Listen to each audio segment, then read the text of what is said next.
It was February of 1984, and 25-year-old Terry Brooks had just landed her perfect job.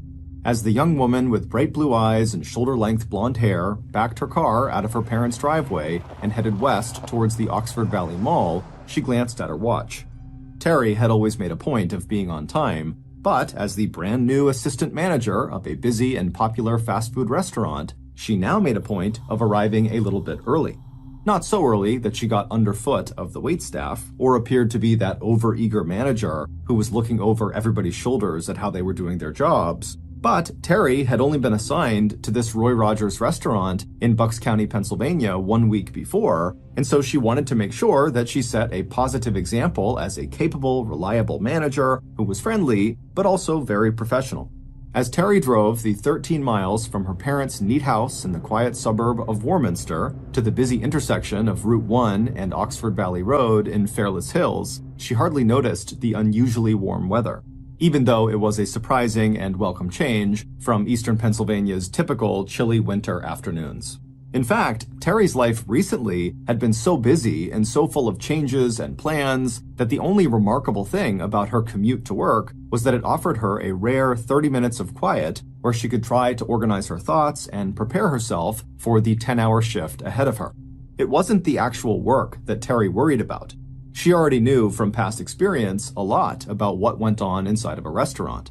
Ever since high school and right through the summers that she had spent home from college, Terry had done what most of her friends had also done, gotten summer jobs and part-time jobs as servers at local eateries. But once Terry had graduated from the University of Maryland almost 4 years ago with a degree in personnel management, she had decided to parlay that real-life work experience into a corporate job that would be a step closer to a professional career in the food service industry or in human resources. So, about 7 months earlier, back in July of 1983, Terry had left her longtime job as manager at a local Italian restaurant called Cucci's in her hometown of Warminster and taken a job with Roy Rogers, a chain of fast food restaurants that was owned by the Marriott Corporation, one of the country's giants in the hospitality industry. Even though the move meant that Terry would be taking an initial pay cut and that she would start with the Roy Rogers team not as a manager but as an assistant manager, Terry did not for a minute second-guess her decision to leave Cucci's. Because for Terry, taking charge of her life was something that came naturally. When her parents divorced back when Terry was in the 8th grade, the 4 Brooks children had gone to live with their father, George Brooks. Older than her 2 younger sisters and their youngest brother, Terry had immediately taken on more responsibility for her siblings. And even after her father had remarried, Terry was known to her family and friends for her dependability and her unwavering sense of purpose. As Terry's good friend, Cindy Bradney, who was a bartender at Cucci's restaurant, put it, Terry was one of the few people in their circle of friends in Warminster who had gone to college and who had come back home with a plan for going on to bigger and better things. But Terry's good looks and outstanding academic performance, along with her ambition and intelligence, was coupled with such genuine friendliness and kindness that she was more likely to inspire affection and trust than she was to inspire envy. And that was saying a lot, because in the early winter of 1984, it looked like Terry was living the kind of charmed life that everybody wants to have. After finishing college, Terry had made the difficult but very smart decision to end a serious relationship that had become strained and even physically abusive. And when Terry had fallen in love again, almost a year ago, it was with a 22-year-old local man who was a cook at Cucci's, where she used to work. Unlike Terry or her ex-boyfriend, Albert Scott Keefe, who went by his middle name, Scott, had not gone to college. But he was a hard worker, and he appreciated that combination of warmth and competence that made Terry really stand out from the crowd. Turning her attention away from the road just for a moment, Terry glanced down at the engagement ring on her left hand. She and Scott had known within weeks of meeting each other at Cucci's that their mutual attraction would lead to more than just a casual workplace romance. And sure enough, 3 months later, Scott had asked Terry to marry him, and with a radiant smile, Terry had said yes. Since then, the couple had been busy working and saving money for their upcoming wedding, which was planned for July 14th. With Scott living at his mom's house just 3 miles from where Terry was living with her parents, the two of them had just decided the week before that they could afford to put money down on a 10-day honeymoon to Hawaii. The moment the two of them had walked into the travel agency in nearby Doylestown, Pennsylvania 3 days ago, it had been both exciting and nerve-wracking. For Terry, the sight of the brochures that described Hawaii's sandy beaches, rugged coastlines, waterfalls, rainforests, and volcanoes suddenly made both the honeymoon and the wedding seem not only very real, but also very close. As Terry passed by the shops and strip malls and slices of farmland and cornfields that stretched out along either side of Route 132 East, she suddenly felt overwhelmed. There was so much to do and plan over the next 5.5 weeks, starting with the shopping trip she and her stepmother would make tomorrow to see if they could find a wedding gown for Terry. For Scott, Terry's career change also meant a few adjustments. Mostly that Terry's new job with Roy Rogers meant that they would no longer see each other every day at Coochie's, where they both used to work. But Terry and her family had appreciated the effort Scott made to check in on her now that she was working the night shift at a restaurant much further away from her home in Warminster. Although the Fairless Hills Roy Rogers was not located in a high-crime area, the clientele and overall vibe of the restaurant were very different from that of Coochie's. Instead of a local customer base and quiet location, Terry's Roy Rogers was stationed right at the intersection of two heavily used major roadways. By design, the fast food restaurant, with its Western theme and signature roast beef sandwiches, was a brightly lit, glass-sided cube of warmth and invitation that was intended to entice an endless stream of hungry travelers, many of whom would never return. But so far, any trouble that Terry had experienced at work had not come from customers. Instead, it had come from Roy Rogers' staff. 2 months earlier, while training at a different Roy Rogers, Terry had had a very nasty confrontation with an employee who outright refused to follow a simple order she had given him. Instead, Steve Daly blew up at her, called her terrible names, and became physically aggressive. Management had immediately fired this guy, but for a while, he still came back to the restaurant as a customer and sat glowering at Terry and her staff from one of the tables. More recently, at the Roy Rogers in Fairless Hills, her Roy Rogers, as she liked to remind herself, there had been an issue with one of the cash registers coming up $40 short at the end of a shift. Terry had had her suspicions about an employee named Barb who worked at her location, but soon after Terry had confronted her staff, the missing money had turned up, returned to the safe in an unmarked envelope. So it was probably no wonder, Terry thought to herself as she approached the intersection of North Oxford Road and US Route 1, that Scott was concerned about her safety, and often came to sit in the restaurant after closing to make sure she and any other late-night staff were not left there alone. Seeing the Roy Rogers sign in the distance, Terry reminded herself to call Scott later that evening and tell him that she'd be later than usual that night since she had to catch up on some important paperwork. As Terry turned on her car blinker and prepared to enter the Roy Rogers parking lot, she also made a mental note to let Scott know that she'd be fine. There was no need for him to come by and sit with her. It was Friday, February 3rd, and Terry knew Scott had an early shift the next morning, and there would be 2 teenagers staying there with her in the restaurant cleaning until about 1:30 a.m. So Scott didn't need to worry. Terry would not be alone. A minute later, and Terry had parked the car and turned off the engine. As she gathered her brown purse and slipped her car keys into the pocket of her light purple jacket, she glanced at herself in the rearview mirror. Straightening the collar of her Roy Rogers maroon dress shirt, Terry felt a thrill of accomplishment and hope.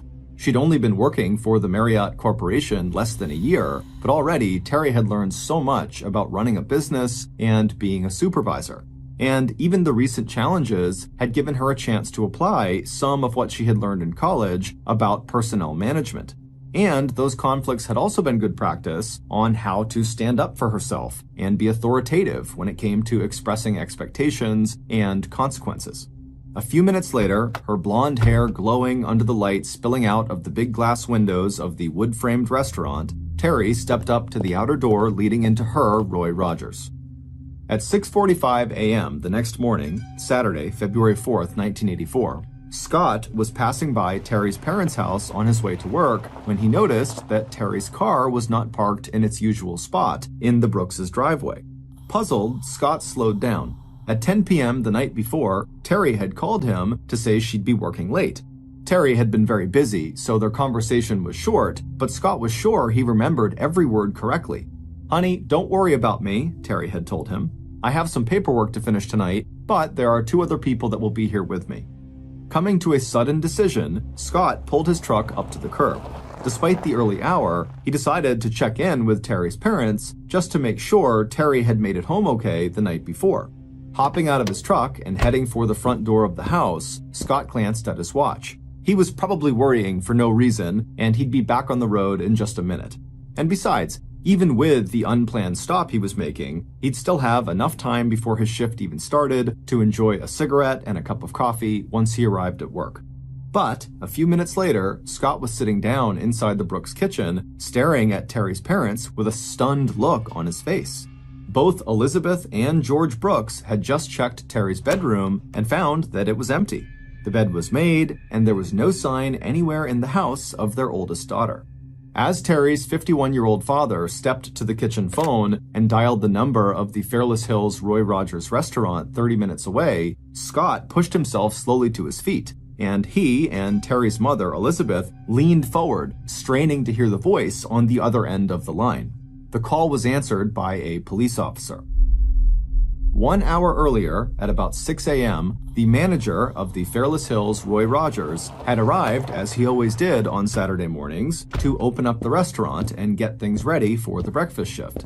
It wasn't until Joseph Hampton reached the front door and found it unlocked that he had the first inkling that something might be wrong. There was a second inner door to the restaurant that stayed open during business hours, but locked automatically when staff closed it behind them and left for the night. But this outer door had to be locked using a key, and obviously someone had failed to do that. Suddenly alert, the manager stepped inside, unlocked the second door, and turned to look at the tables and booths in the dining area. Seeing that nothing appeared to be out of order, he relaxed slightly as he stepped behind the counter with its bank of cash registers into the small rectangular prep area in the entryway to the kitchen. That's when he stopped. In a faint glow of light shining out from the partially closed office door ahead of him, the manager could just make out the shape of a human body. Terry Brooks lay on her back on the red-tiled floor. Dressed in her short purple winter coat, her purse and keys and shoes were all scattered in the space around her. Standing there in the semi-darkness, it took Joseph a moment to recognize who she was, because Terry's head was completely wrapped in one of the big plastic bags that should have been lining the nearby trash can, and just below the bag, there was the wooden handle of a butcher knife sticking out of Terry's throat. Within minutes of receiving Joseph's frantic 911 call at 6:12 a.m., the first officers and emergency medical personnel from the Falls Township Police Department were rolling into the Roy Rogers parking lot, lights flashing and officers already preparing to close off the perimeter of the restaurant with yellow crime scene tape. When Terry's father called Roy Rogers' restaurant that morning at about 7 a.m., his wife Elizabeth would later remember every word of the short exchange. "This is George Brooks, Terry Brooks' father. Terry didn't come home last night. Is she okay?" George's wife and Terry's fiancé did not have to strain to hear the police officer's answer. "No, she's not. She's been murdered." It did not take the lead detectives on the case very long to form a theory of what had happened inside the Fairless Hills Roy Rogers restaurant in the early hours of Saturday, February 4th. Because not only was Terry Brooks dead with no sign that she had been sexually assaulted, but also the store safe had been left wide open and more than $2,700 was missing. To detectives George Mitchell and Tim Stefan, that and everything else about the scene and the likely time of the murder pointed to a robbery homicide. According to early interviews with restaurant staff, Terry had sent 2 teenagers who had given the restaurant its final cleaning home at about 1:30 a.m. And even though restaurant protocol required a minimum of 2 staff in the restaurant at closing, Terry had decided to stay a little longer by herself to finish her paperwork. Then, dressed to leave work in her coat with her purse and keys in hand, police theorized that Terry's attacker may have waited for her outside and gained entry to the safe and money by pushing Terry back inside the restaurant as she was leaving. If Terry had fought back, the robber may have panicked and killed her. Police also considered the possibility that someone had entered the restaurant before it closed and had hidden somewhere inside with the intent of robbing the safe. In either scenario, robbery and money were the primary motives, and Terry, tragically, was just in the wrong place at the wrong time. And it wasn't just the crime scene that suggested this had been a robbery gone wrong. It was this particular robbery against a backdrop of other recent robberies in the same region. During the last several months, law enforcement in and around Bucks County, Pennsylvania, had received so many reports of restaurants being burglarized that police and the media had nicknamed the perpetrator or perpetrators the Freezer Bandits. But given the brutality of Terry's murder, police also considered the possibility that there was a personal element to the crime, and that one of Terry's co-workers was the robber, and they had disliked her enough that, finding her inside the restaurant, they decided to kill her. Even as crime scene techs were busy gathering physical evidence at Roy Rogers, and the deputy coroner was collecting evidence from Terry's body, police investigators were at the Brooks residence out in Warminster taking statements from Scott and Terry's parents. Since the majority of homicides are committed by a spouse or partner, Scott was an obvious person of interest. But there was nothing in Scott's story or in statements from Terry's friends and family that suggested he had a motive or connection to the crime. Terry's mother confirmed that her daughter had called Scott at about 10 p.m. the night before to say she was working late and he didn't need to stop by, and according to Elizabeth, there was nothing to indicate that the couple had quarreled or that the phone conversation was anything other than affectionate. And there was nothing in the couple's recent behavior that suggested trouble. Just 3 days earlier, Scott and Terry had paid for their honeymoon to Hawaii, and on the day of her murder, Terry and her stepmom had been looking forward to going shopping together for Terry's wedding gown. Where police did see red flags was in the description they heard from family and friends about Terry's relationship with her ex-boyfriend. And at the same time that investigators were tracking down that lead and corroborating the statements of Scott and Terry's family and friends, detectives interviewing Terry's co-workers quickly learned about Terry's confrontation 2 months ago with Steve Daly that had led to him being fired. And they also heard about the more recent incident involving the $40 missing from one of the Roy Rogers cash registers. But it wasn't long before Township Falls investigators pursuing all of these various leads began running into one dead end after another. In quick succession, they eliminated Terry's old boyfriend as well as Steve Daly from the suspect list. The ex-boyfriend had moved to California and had an airtight alibi. As for Steve Daly, he also had an alibi and he passed a lie detector test. Another Roy Rogers employee, whose fingerprints were found on the sill of the drive-through window that Terry's attacker had almost certainly used as an escape route, as well as on the plastic bag that was wrapped around Terry's head, also passed a lie detector test. And in addition to having an alibi, the presence of that employee's fingerprints was explained by the fact that he had worked at the drive-through window and that he had also placed the bag wrapped around Terry's head into the trash can, from which the bag had later been removed.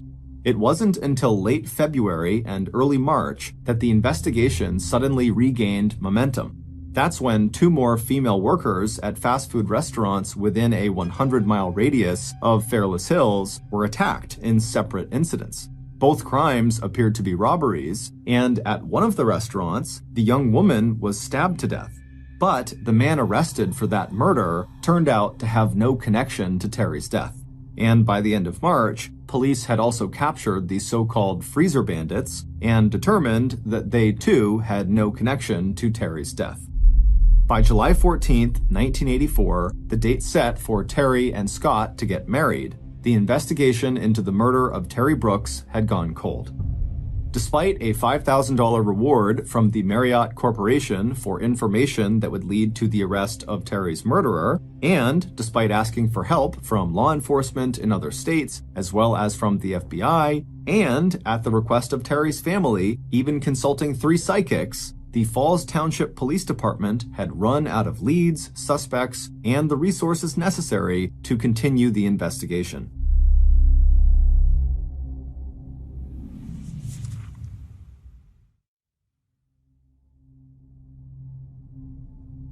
Over the next 10 years, Terry's family suffered. George Brooks's hair turned white, his cheeks lost their fullness, and his smile, so like his daughter Terry's, rarely appeared on his face.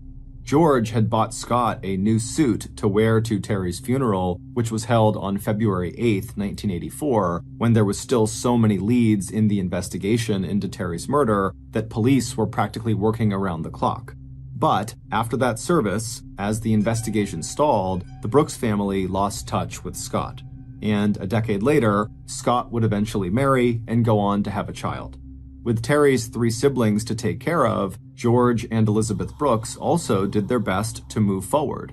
But they never stopped checking in with investigators to see if there was any new information about their daughter's murder. Finally, in 1990, the Brooks hired a lawyer to file a wrongful death lawsuit against the Marriott Corporation. This kind of lawsuit seeks compensation for the emotional loss of a victim's family or survivors, like lost companionship.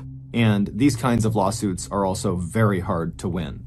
But for the Brooks, the purpose of this lawsuit was not to get money. It was to get investigators for both sides to do their own digging into Terry's murder to see if the wrongful death claim had any legal merit. In 1990, investigators for the Brooks attorney handed their report over to local law enforcement, and at some point, that report was added to the stack of documents marked Terry Brooks that sat gathering dust in the Township Falls Police Storage Unit. But on May 22, 1998, 14 years after Terry's body had been discovered on the floor in the Fairless Hills Roy Rogers restaurant, the investigation into her murder was back in the media spotlight. The day before, on the third Thursday of the month, 82 well-dressed men and women could all be seen climbing the stone steps of a large Victorian brownstone located in the heart of downtown Philadelphia, Pennsylvania. Each person entering the Old City Tavern wore a distinctive red, white, and blue rosette pinned to their chest, and each one was a member of a very select group of crime investigators who were well known in law enforcement circles, but unknown to the general public. This was a regular meeting of the V-Duck Society, a unique crime-fighting organization co-founded 8 years earlier by 3 nationally recognized forensic investigators. Named after Eugene Vidocq, a French detective who is considered the father of modern crime investigation, its members select and review cold cases brought to them by law enforcement agencies, offering fresh perspectives that might help kickstart a stalled investigation. On the agenda for that cool and cloudy Thursday afternoon was a 1-hour slideshow by Falls Township Police Sergeant Wynn Cloud that would present all the evidence police had gathered during their failed 1984 investigation into the death of 25-year-old Terry Brooks. Sergeant Cloud had recently been promoted by the township's new police chief to head up the department's detective division. At the same time, Chief Arnie Connelline had also ordered Sergeant Cloud to start reviewing cold cases, and the first case on that list was Terry Brooks. So, after the Vidocq Society members, one for every 82 years of Eugene Vidocq's life, had finished their formal lunch and were waiting for dessert, a very nervous Detective Cloud stepped up to the podium at the front of the grand dining room, a slide projector on the table next to him, and a large silver projection screen behind him. And over the next 60 minutes, Vidocq Society investigators saw images of the 90 pieces of physical evidence and pictures that had been collected from the Fairless Hills Roy Rogers where Terry had been killed.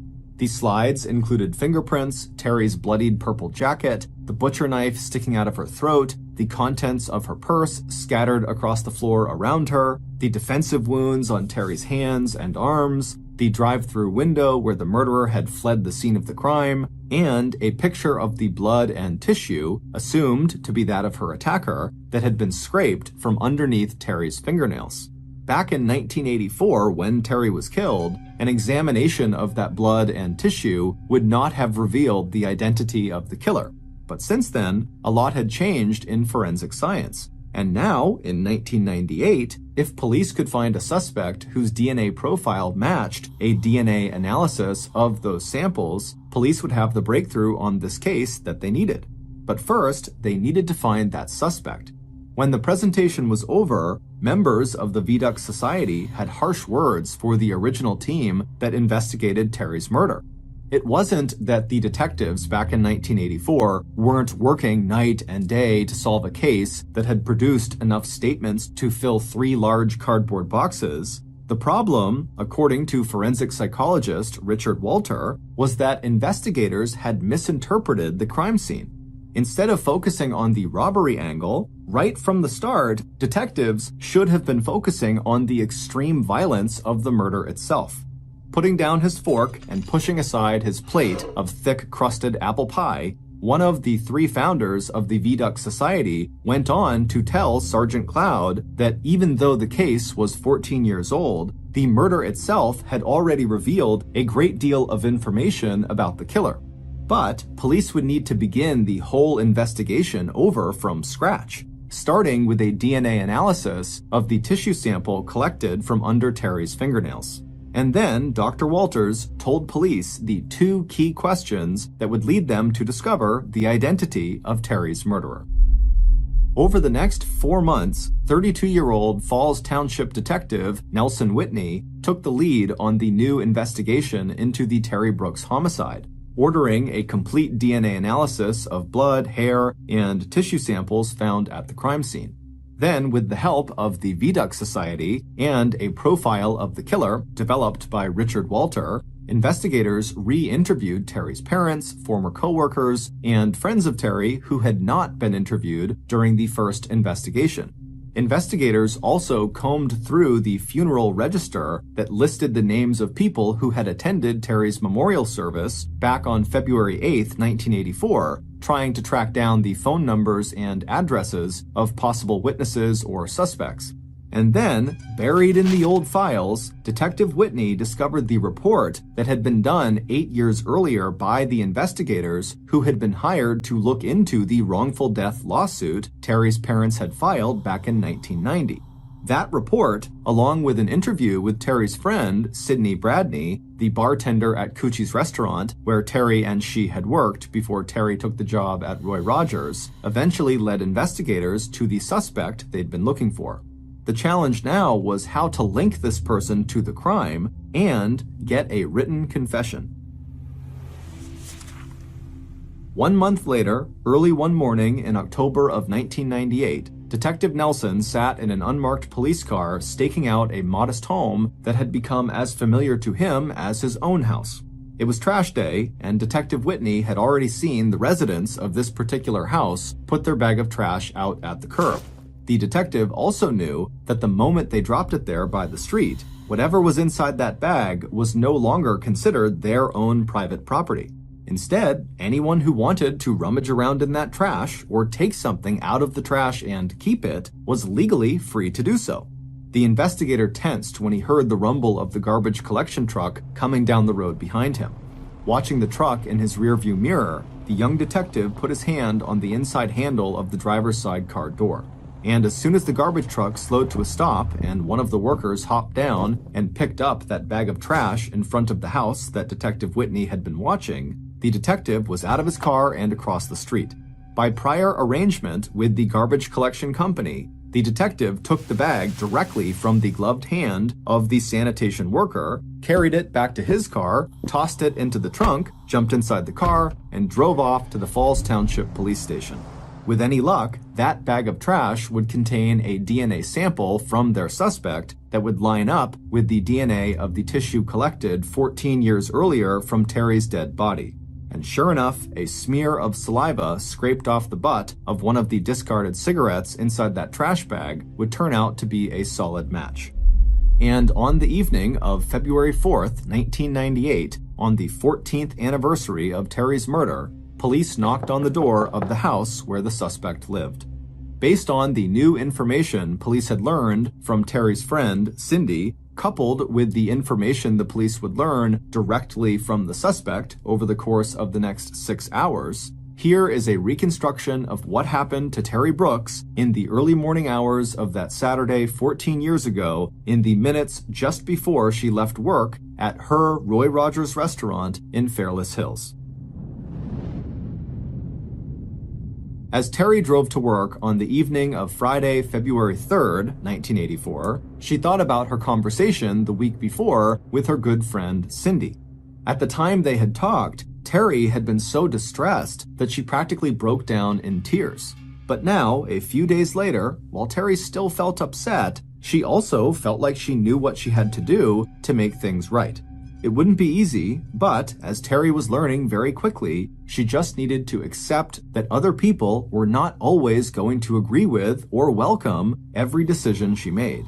By the time Terry had pulled into the parking lot of the Fairless Hills Roy Rogers, she told herself it was time to stop worrying and turn her attention instead to the work shift ahead of her. A few minutes later, and Terry was stepping out of the foggy darkness into the brightly lit and cheerful interior of the restaurant. And after that, Terry didn't have time to worry even if she wanted to, because the next 8 hours flew by.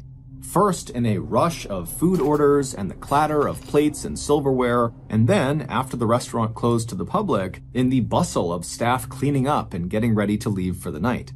By the time Terry had locked the glass doors behind the two-person cleaning crew that left at 1:30 a.m., she had almost finished with her paperwork.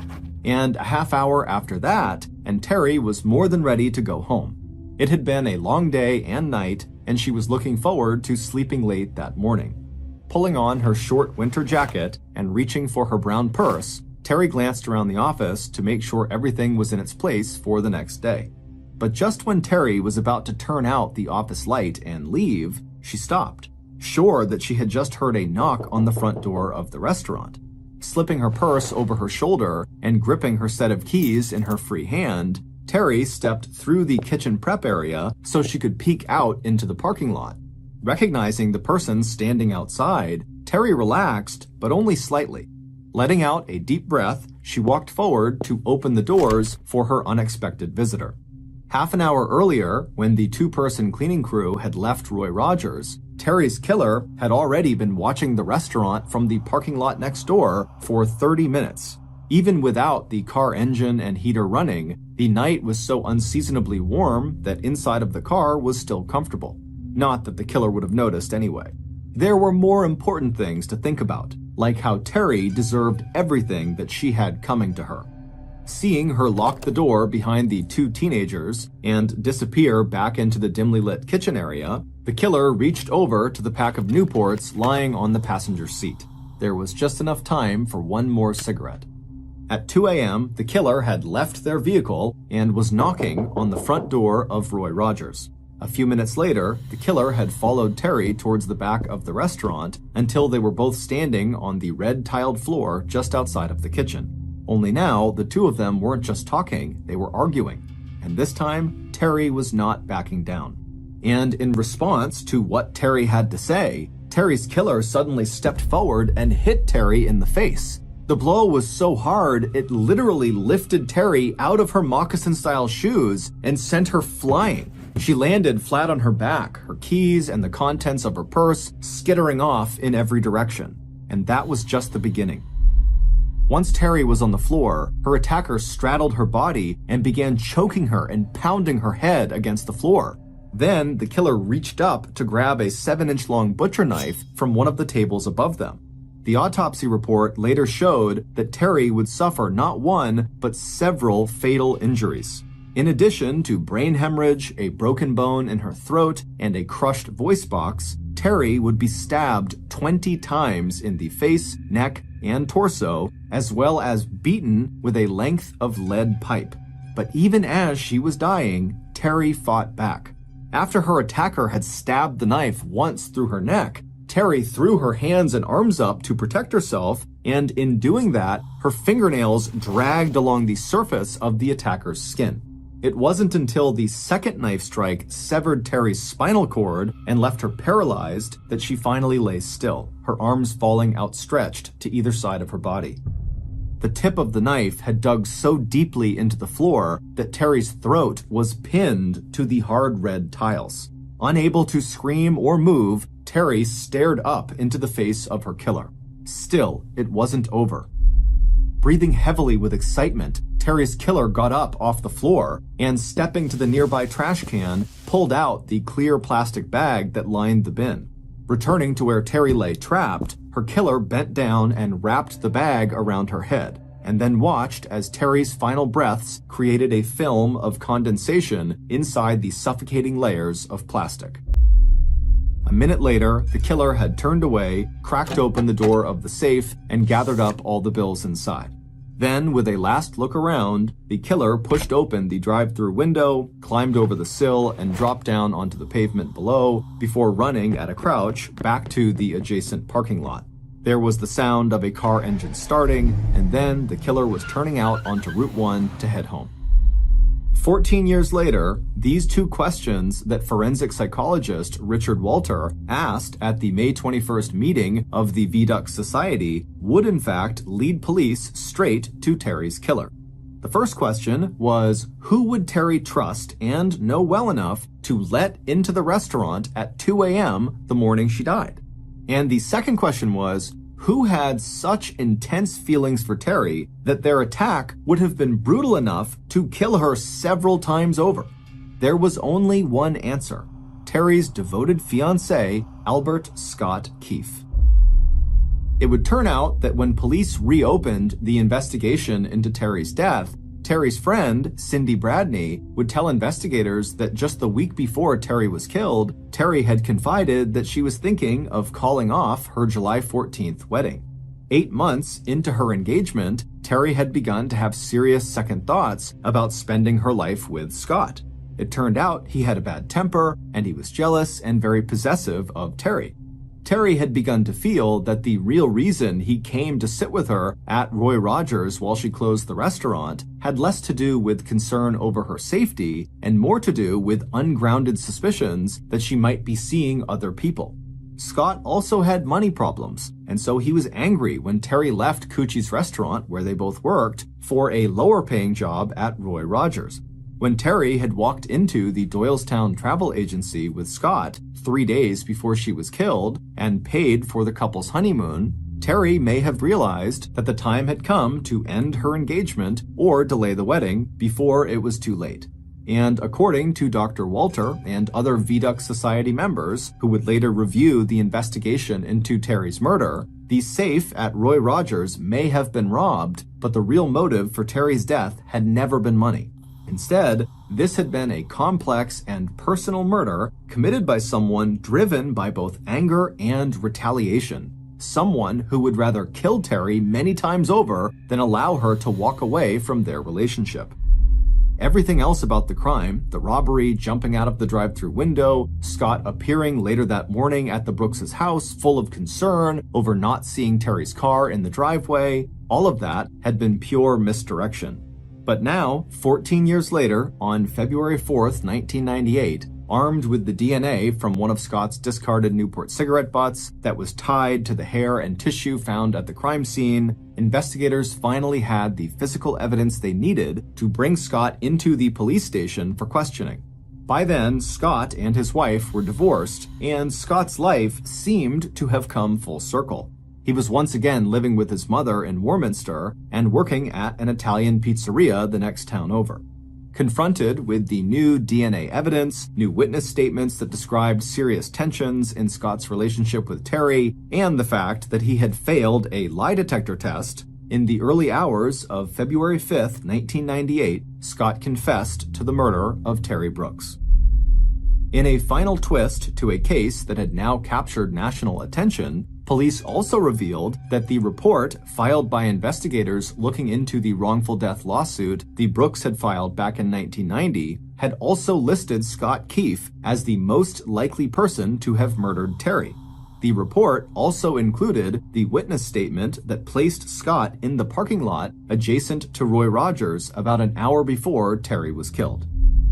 Almost 2 years later, on Monday, June 5th, 2000, 37-year-old Scott Keefe was convicted of first-degree murder and sentenced to life in prison without parole. Terry's father, George Brooks, died before Scott's trial, succumbing to a long illness just 15 months after he was informed that Scott had been arrested for killing his daughter. In February of 2000, 4 months before Scott's trial, Terry's family won its wrongful death lawsuit against Marriott Corporation. The $675,000 settlement was divided between attorneys and Terry's estate. Before we get started, I just want to give a special shout out to Billy Jensen, who is a fantastic true crime investigative journalist who wrote the article for LA Magazine called The Secret Life of Johnny Lewis. That article was used extensively in the making of this podcast. So thank you, Billy. Johnny Lewis was only 7 years old when he landed his first acting role. Granted, it was only a bit part in an obscure escalator safety video, but it was a start. From there, Johnny appeared in dozens of commercials, including with Pizza Hut, before someone recognized this kid has real talent, and he earned appearances on the hit TV shows Seventh Heaven, Malcolm in the Middle, and Drake and Josh, which were really big in the late 90s and early 2000s. In 2001, when Johnny was 18 years old, he had made enough money from acting that he was able to leave his parents' home in North Los Angeles and move into a new home right in Hollywood with a bunch of other up-and-coming actors and actresses.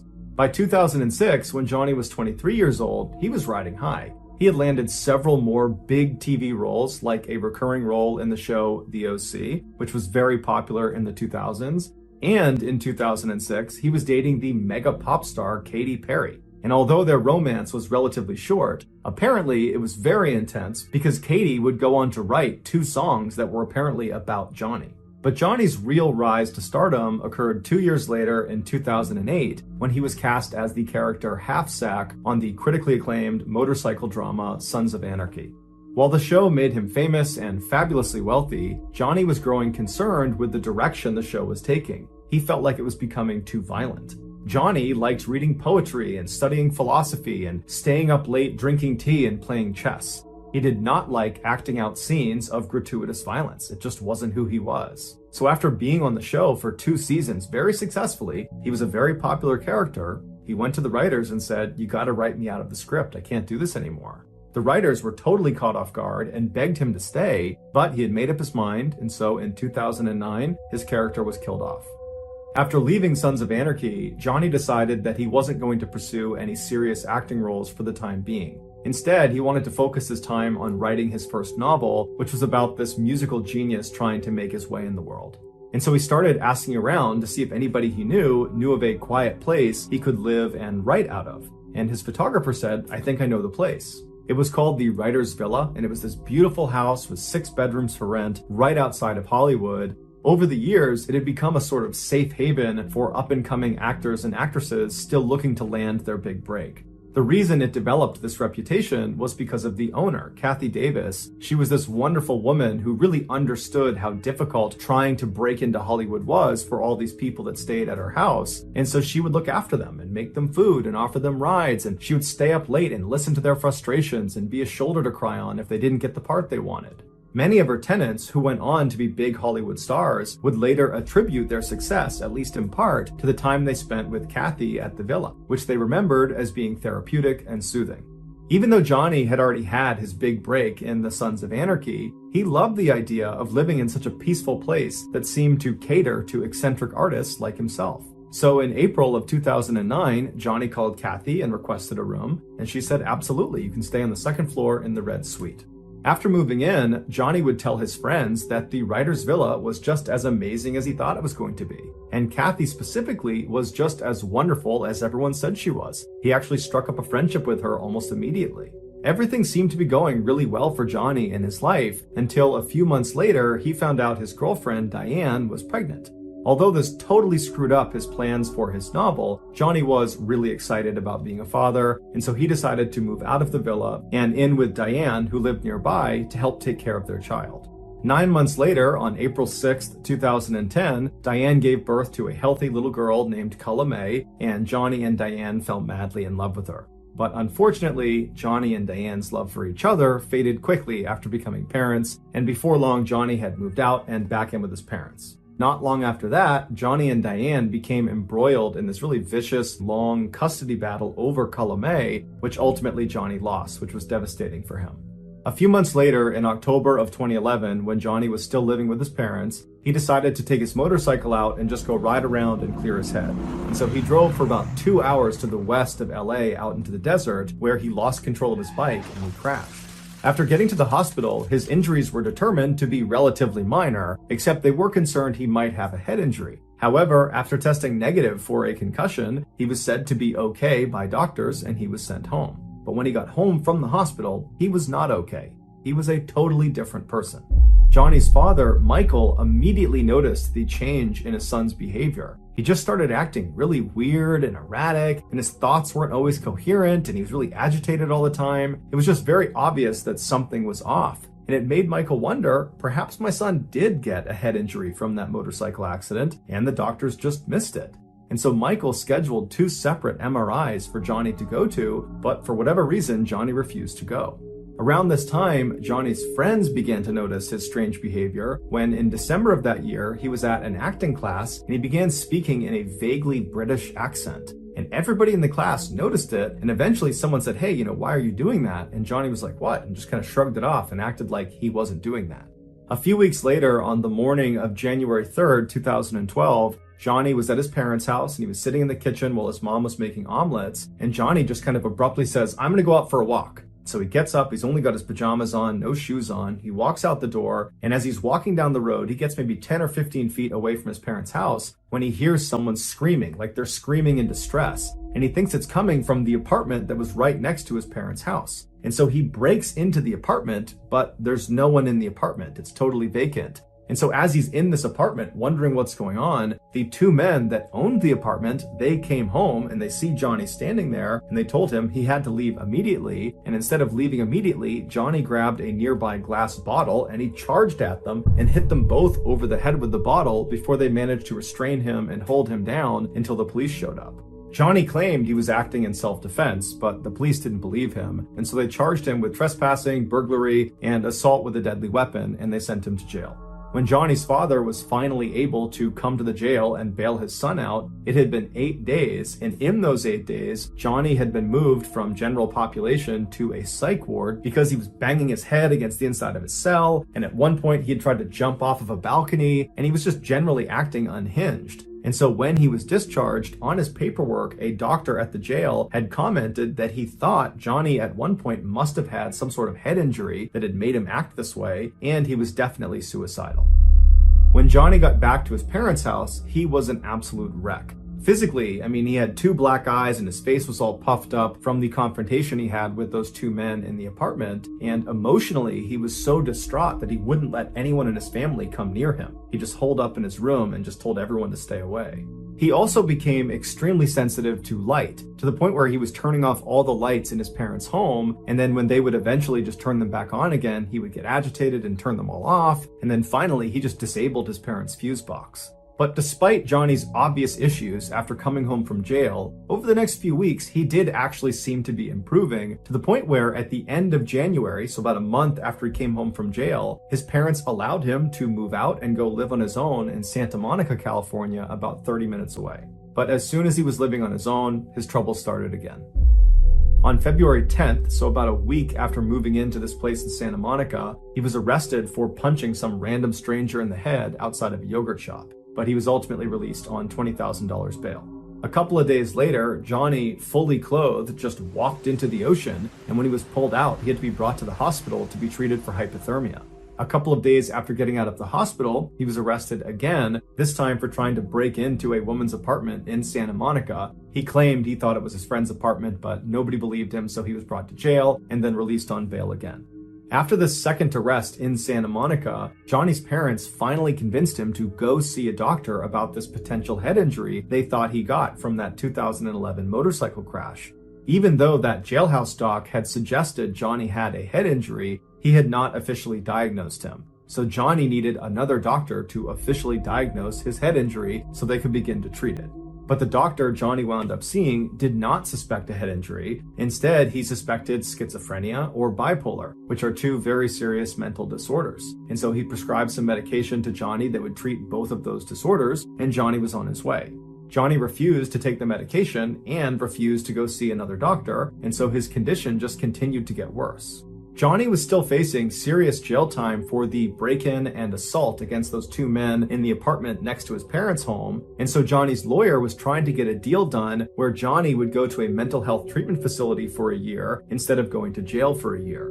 But Johnny was so confident these charges would just get dropped and he'd be allowed to go back to his life and live the way he wanted to, that he fired his lawyer and he represented himself in court. But the charges were not dropped and he was sentenced to 1 year in prison. However, the jail he was sent to was so overcrowded, they reduced his sentence all the way down to only 6 weeks.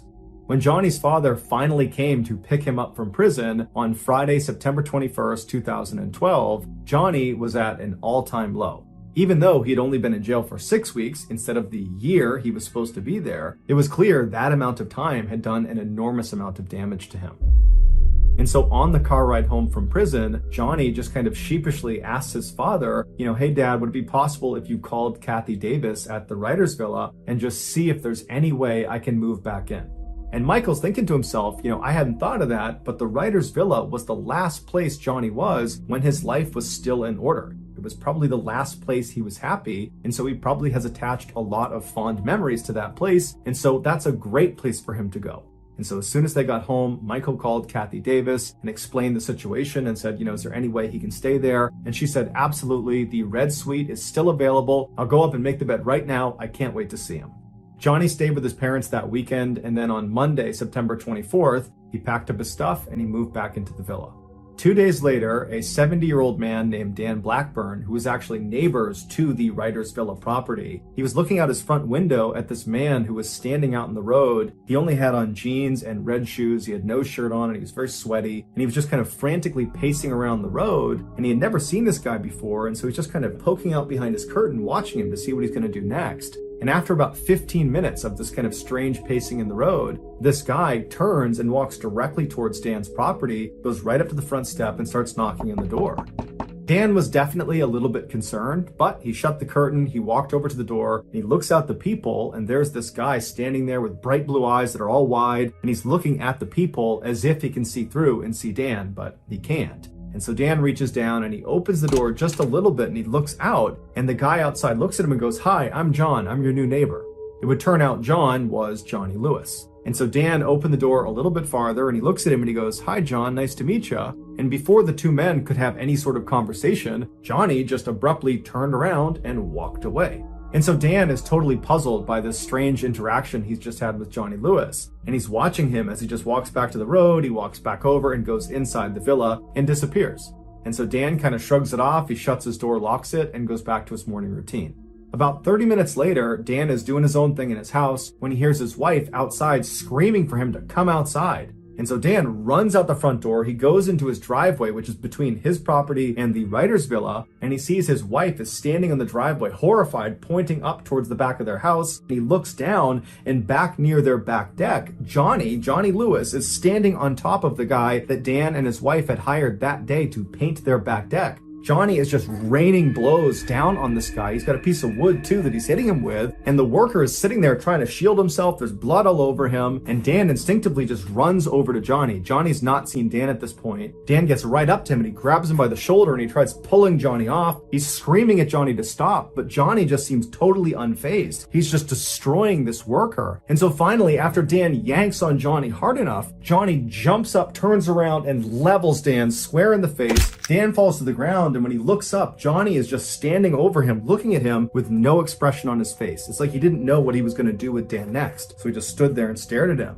But Dan wasn't going to waste any time. He jumped up and he clocked Johnny square in the side of the head, but it had no effect on Johnny. He still just stared at Dan, completely expressionless. And so Dan grabbed a nearby lawn chair and practically broke it over the head of Johnny, but again, it had no effect on Johnny. He just stood there completely expressionless, staring at Dan. And so at this point, Dan just grabs the worker who can barely stand and he runs back down the driveway. He grabs his wife and they run towards the house to go inside. And the three of them manage to get inside the house. And as they're shutting the big heavy door, Johnny comes bounding up and he gets right in front and he jams his arm in the space between the door and the wall. So they can't close the door because it's getting stuck on his arm. And so all three of the adults inside, Dan, his wife, and the painter, are putting all of their weight on this huge wooden door onto Johnny's arm, and Johnny is just trying to grab them the whole time. And so finally, the three of them start raising the door and slamming it as hard as they can on Johnny's arm. And finally, after several hard blows to his arm, Johnny retracted his arm, and they were able to shut the door and lock it.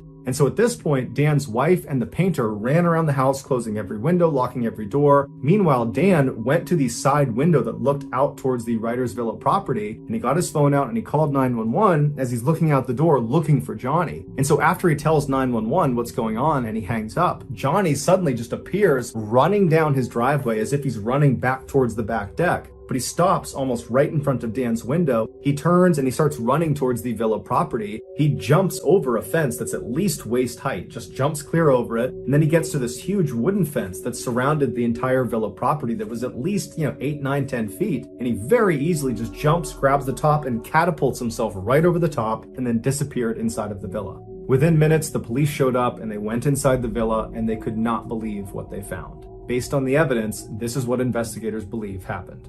After Johnny, for the first time, walked up to Dan's property and awkwardly knocked on the door and said, "Hi, I'm John, I'm your new neighbor." After that, he turned around and Dan watched him as he left his property and made his way back and went inside the villa.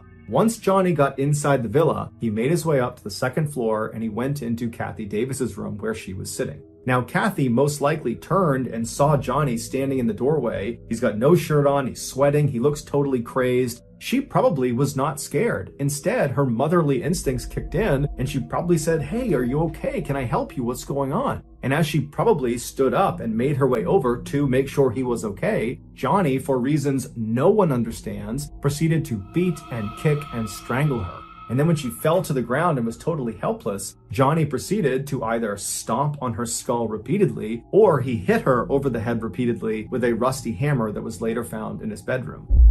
But no matter how Johnny did it, he managed to severely fracture her skull, and that's what ultimately killed her. After killing Kathy, Johnny tracked down her beloved cat and killed the cat the same way. Afterwards, Johnny ran out of the villa, and that's when he spotted Dan's house painter just sitting outside, and he walked over to him and just began beating him. And just like the attack on Kathy and her cat, this attack on this house painter appeared to have no motive as well. After Dan came outside and managed to fight Johnny off, and then when Dan went back inside the house with his wife and with the painter, Johnny stood outside for a few minutes before running down Dan's driveway and then hopping over those two fences right in front of Dan, and then Johnny disappeared inside of the villa.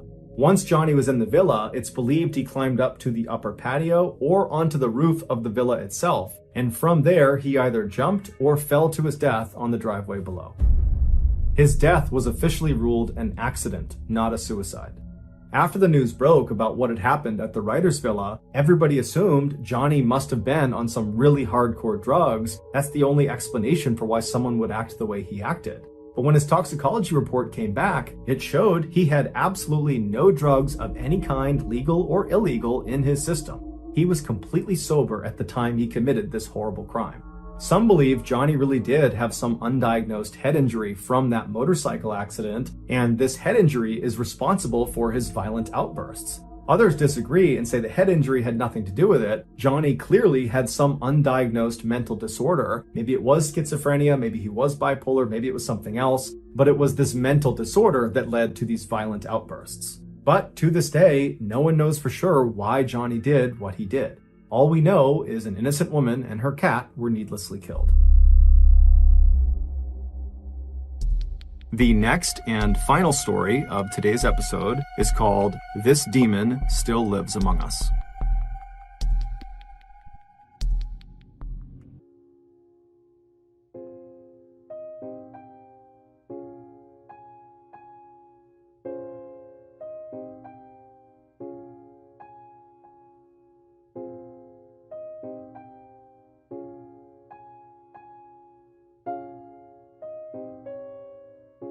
In early 1974, 31-year-old Michael Taylor was living happily with his wife Christine and their 5 children in Ossett, which is a small town in central England. Michael was described as a great father and a great husband who had an excellent sense of humor. In fact, neighbors, whenever they would walk past the Taylor household, would say you could often hear the sound of Michael laughing or the sound of him telling jokes to his family. But in April of that year, everything changed for the Taylor family. Michael had been doing some home repairs when he fell off of a ladder and he hurt his back.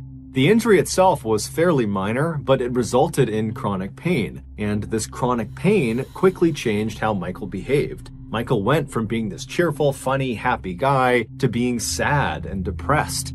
And he was so irritable that his family could barely be around him because he would lash out at them. Now, the Taylor family was not a religious family. However, most families who lived in Osset at that time were. And so when one of Michael's friends found out about how poorly Michael was doing, they approached Michael and said, you really ought to turn to religion for help and for guidance in this difficult time. And they also told him specifically that he really ought to check out this one particular Christian group. It was called the Christian Fellowship Group. And all it was a prayer group for Christians who wanted more religious support beyond just going to church on Sundays. But this friend of Michael's told him that the real draw of this group was the group's leader.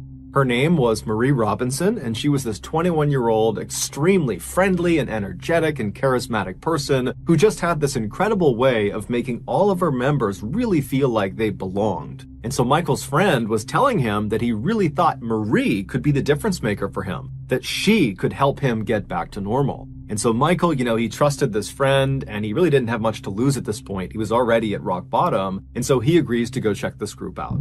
So on September 12th of that year, Michael makes his way to the church where this fellowship group is held. He goes inside and he makes his way to one of the back rooms in the church. And when he goes inside, he sees there's a ring of people sitting in a circle, about 20 people. And as soon as they see Michael coming in the room, they all stand up and they open their arms up and they say, "Come on, come sit down with us. Welcome to the group." And then the woman who had to be Marie, she stands up and she looks at Michael, huge smile on her face, and she encourages him to come over and sit right next to me. "Welcome, we'd love to have you join our group." And so Michael, for the first time in ages, is smiling as he strides across the room and sits down right next to Marie. And then as Marie began to lead the group in prayer, Michael did not feel his chronic pain. He just felt happy again. But when the meeting was over and Michael went back home again, the pain and depression came flooding back. It was like the only place he could be happy was inside of the church at this fellowship group. And so over the next couple of weeks, Michael completely prioritized this group. He went to all of their meetings, and over the course of these couple of weeks, Michael became very close with Marie, and apparently Marie became very close with Michael, to the point where the two of them would stay after the meetings were over, and just those two would sequester themselves in quiet prayer. No one knew what they did in there, but it just seemed like they were developing a real relationship. And in fact, many people in this group suspected they were having an affair. And before long, the rumors in the church had spread outside and were all over Osset. And then before long, Christine, Michael's wife, was hearing from a friend or a neighbor that apparently Michael was having an affair with Marie. Now, Christine had already suspected her husband was having an affair with Marie because Marie was the only thing Michael talked about when he got home. So on October 1st of that year, only a couple of weeks after Michael had first attended this group, Christine waited until Michael had left the house to head out to one of the group meetings, and then Christine hopped in her car and she followed him to the church. And when she got there, she parked her car, she took a deep breath, and then she got out, she made her way to the front doors of the church, and she stormed inside, and she found the room where these meetings were held. She barges in, and she points at her husband, and she says, "I know you're having an affair with Marie, and you're gonna admit it in front of this whole group." And Michael, who's sitting with his back to his wife in one of the chairs, he stands up, and instead of addressing his wife, who's accused him of infidelity, he turns and looks at Marie on the other side of the room. And when Marie made eye contact with Michael, she screamed. She would later say Michael did not look human. He looked like a beast and he had wild eyes. And so as Michael is standing there staring at Marie with this very aggressive face, he began breaking out in tongues. Speaking in tongues is where the speaker will be saying or uttering words or sounds that sound like language, but the speaker doesn't know what they mean. The idea is some entity has come inside of their body, and this entity is dictating their speech. And so Michael is broken out in tongues. He's barking these words and sounds at Marie, and everyone inside of the room has no idea what to make of this. Everything has happened so suddenly, and it's so surprising. You have the wife suddenly coming in and aggressively accusing her husband of cheating, and Michael is not responding to it, and he's acting totally crazy. And then, before anyone can do anything, Michael goes from just barking in strange languages at Marie to suddenly rushing across the room as if he's going to attack her. And when he does that, the rest of the members jump on top of him and hold him down. And despite there being like 10 or 15 people holding him down, Michael is still trying to get up, and he's screaming and snarling and yelling at Marie. And then Marie suddenly breaks out into tongues too. And it's only then that Michael stops trying to force himself up out of this pig pile that's on top of him. And instead, he just continues to speak in tongues to her. And so the two of them are looking at each other, speaking in tongues, and the rest of the group is just totally dumbfounded. And so they just begin praying. And then after about an hour, Michael just collapses. It's like he went unconscious. And at that point, everybody in the room just goes silent, and they look at Michael. And then Michael kind of opens his eyes, and it's almost like he's waking up, and he begins looking around frantically, trying to figure out what had just happened. Michael would claim he had no memory of what had just happened to him. And so at this point, Marie would tell him and Christine that she believed Michael was possessed by a demonic force, and the only thing they could do at this point would be to perform an exorcism. An exorcism is an expulsion or attempted expulsion of a supposedly evil spirit inside of a person or a place. Michael and Christine were at a loss. They had no idea what to do in this situation. They were both kind of in shock for very different reasons. And so they just kind of deferred to Marie's judgment and said, yeah, I think an exorcism is the way to go. So Christine and Michael just leave the church and go home, and then the next morning, Marie would get in touch with the Anglican Church of England and would request an exorcism. And after hearing about what was going on with Michael, the Anglican Church would say, yeah, that does sound like he needs an exorcism. And so the following day, they would send out two of their best exorcists named Peter and Raymond. And so Peter and Raymond, they get to Ossett, they go to Michael's house, and they observe him. And very quickly, they determine that it does seem like Michael is possessed by at least one demonic force. And so they tell Michael, the only thing we can do here is perform this exorcism, but we need you to agree to it. And so Michael says, okay, yeah, I agree to this exorcism, and so would his wife, because she at this point is just completely unsure what to do. She's just going along for the ride. So a day later, on October 4th at 10 p.m., Michael, his wife, and the rest of the members of this fellowship group, along with Peter and Raymond, they would all meet at this other church in a neighboring town. And as soon as Michael had been positioned in the middle of this group in this chair, Peter and Raymond began the ritual by praying. And as soon as they did, Michael began screaming out in tongues, and he began writhing around, and he fell to the ground, and he began contorting his body in grotesque positions, as if the words Peter and Raymond were saying were physically harming Michael. And so after 8 hours of this, during which they had to actually tie Michael down to prevent him from hurting other members or hurting himself, after 8 hours, they finally just came to a stop. Peter and Raymond were exhausted. It looked very much like Michael too was exhausted. And as soon as they stopped the ritual, Michael just kind of collapsed on the ground as if he had fallen unconscious. And then at some point he kind of wakes up and he's looking around wildly. He's still tied down to the ground and he's acting like he has no idea what's just happened. And at this point, Peter and Raymond, they tell him that, the exorcism was mostly successful. We identified 40 demons inside of you, and this exorcism was able to expel 37 of them. So that means there's still 3 demons inside of you. Now, we can't do it right now. We're too tired. You're too exhausted. So go home, get some rest, and tomorrow we will finish this exorcism. We will get rid of those 3 demons, and you will be just fine. And so Michael and Christine, they get their things and they leave the church and they head home.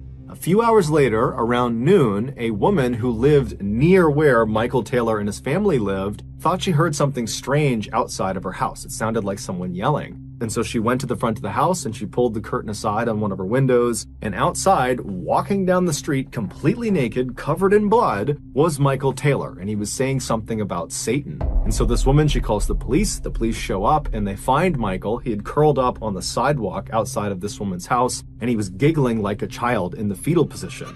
And so the police approach him, and at some point Michael apparently snaps out of it, and he starts looking up at the police like he has no idea what's going on, and eventually they would get him to tell them his name and where he lived. And so after calling in backup to deal with Michael, the responding officers made their way to Michael's residence. And so they go inside, and immediately, as soon as they see what's in there, one of the officers just turns around and runs outside and begins dry heaving. The inside of the Taylor family home would become one of the most infamous crime scenes in English history. A few hours earlier, when Michael and his wife had come home from the exorcism, they had gone inside, and then Michael had fallen into one of his trances and began beating his wife. And then at some point, she fell to the ground and either was dead or was in the process of dying, at which point Michael jumped on top of her, and using only his hands, he ripped her face off and flung it across the room. And then as she's laying there bleeding to death, he began rubbing her blood all over his body. And then after she had finally died, he tracked down the family dog and killed the dog as well. Fortunately, their 5 children were not home at the time of this attack, and so they were unharmed. During Michael's trial, the prosecution and the defense blamed the Anglican Church of England and Marie and her religious group for effectively convincing Michael he was possessed with demons, which caused him to act out violently and kill his wife. And so ultimately, Michael would be found not guilty by reason of insanity, and after only 4 years of psychiatric care, he was released. And today, he is still living free in Ossett. But despite the legal outcomes of this case, there are many people, both religious and not religious, who believe the Michael Taylor case is one of the only true demonic possession cases in modern history. Also, just to close the loop, we don't know for sure if Michael and Marie were having an affair, but it is assumed they were.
Thank you for listening to the MrBallen podcast. If you got something out of this episode and you haven't done this already, please go to the 5-star review button's place of work 1 minute before closing time, and then proceed to browse around for about 30 minutes and then leave without buying anything. Also, please subscribe to the MrBallen podcast on Spotify, Apple Podcasts, Amazon, Google, and anywhere else you get your podcasts. This podcast airs every Monday and Thursday morning, but in the meantime, you can always watch one of the hundreds of stories I have posted on my YouTube channel, which is just called MrBallen. If you want to get in touch with me, please follow me on any major social media platform and then send me a direct message. My username is just @MrBallen, and I really do read the majority of my DMs. Lastly, we have some really cool merchandise, so head on over to shopmrballen.com to have a look. So that's going to do it. I really appreciate your support. Until next time.